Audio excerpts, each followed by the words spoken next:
Assalamualaikum dan salam sejahtera bersama saya Nizamiah Asikin Muhammad Zukni dalam Berita Dunia RTM. China merekodkan 139 kes baru pneumonia berpunca daripada penularan virus corona jenis baru. Kes dilaporkan dalam tempoh 2 hari iaitu pada Sabtu dan semalam. Daripada jumlah tersebut, 136 kes direkodkan di Wuhan, 2 di daerah Dazing di Beijing, manakala 1 lagi kes di Guangdong. Ini kali pertama kes berkenaan disahkan di luar Wuhan. Perjanjian perdagangan yang dimeterai antara Washington dengan Beijing akan melonjakkan pembelian produk pertanian Amerika Syarikat. Jaminan itu diberikan oleh Presiden Donald Trump kepada petani dan penternak di Amerika.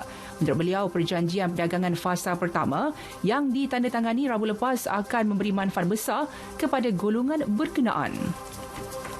Pertubuhan Bangsa Bersatu PBB mengecam serangan peluru berpandu balistik yang menyasarkan kem latihan tentera kerajaan di Yaman.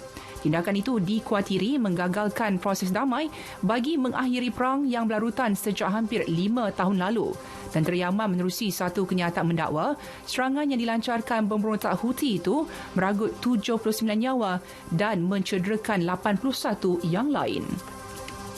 Sementara itu, Setiausaha Agung PBB Antonio Guterres menyuarakan kebimbangan berhubung penutupan pelabuhan dan lapangan minyak di Libya. Kebimbangan disuarakan dalam sidang media selepas persidangan antarabangsa mengenai Libya di Berlin, Jerman. Sidang kemuncak itu dianjurkan ketika pertempuran memuncak antara askar yang setia kepada Jeneral Khalifa Haftar di timur dengan tentera kerajaan di Tripoli. Kemelut itu menyebabkan pengeluaran minyak di semua lapangan minyak utama di Libya digantung. Pasukan Keselamatan Lubnan melepaskan tembakan meriam air, gas pemedih mata dan peluru getah bagi menyuraikan penunjuk perasaan yang bertindak agresif di Beirut.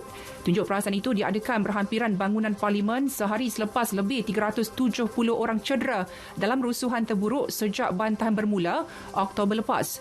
Pertubuhan Palang Merah Lubnan mengesahkan telah merawat 52 orang, manakala 38 lagi dibawa ke hospital. Pasukan keselamatan dalam negara menggesa orang ramai agar bertenang. Iran sedang berusaha untuk menganalisis kotak hitam pesawat komersial Ukraine yang ditembak jatuh di Tehran 8 Januari lalu. Ini dinyatakan pengarah bahagian siasatan pertubuhan penerbangan awam Iran, Hassan Rezaifah. Beliau mengulas laporan yang mendakwa Tehran merancang untuk menghantar rakaman suara kokpit dan data penerbangan pesawat berkenaan ke Ukraine.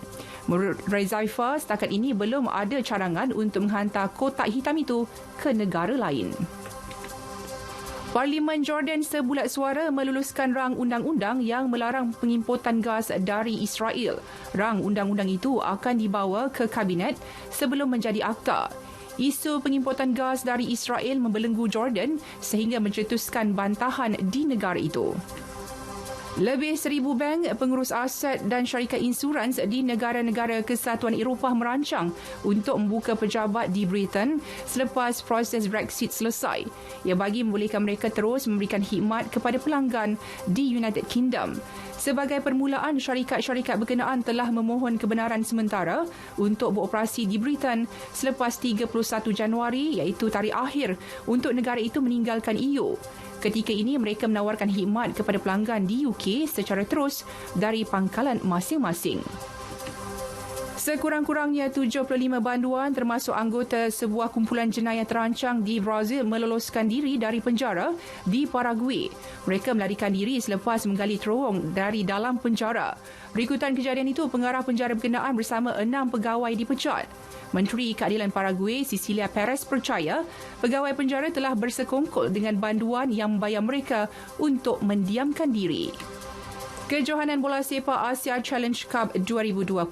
Trubangka United FC muncul juara selepas mengalahkan Selangor 4-2 menerusi sepakan penalti dalam perlawanan akhir di Stadium Shah Alam. Kedua-dua pasukan terikat tanpa jaringan sehingga tamat perlawanan. Sementara itu, Liverpool menumpaskan Manchester United 2-0 dalam aksi Liga Perdana Inggeris. Kemenangan itu menyaksikan The Reds mengukuhkan kedudukan di Tata Liga dengan kelebihan 16 mata berbanding pasukan di tangga kedua Manchester City. Sekian berita yang disunting oleh Mas Niza Awang Kecil dari Pusat Berita RTM. Assalamualaikum. Sayangi Malaysiaku.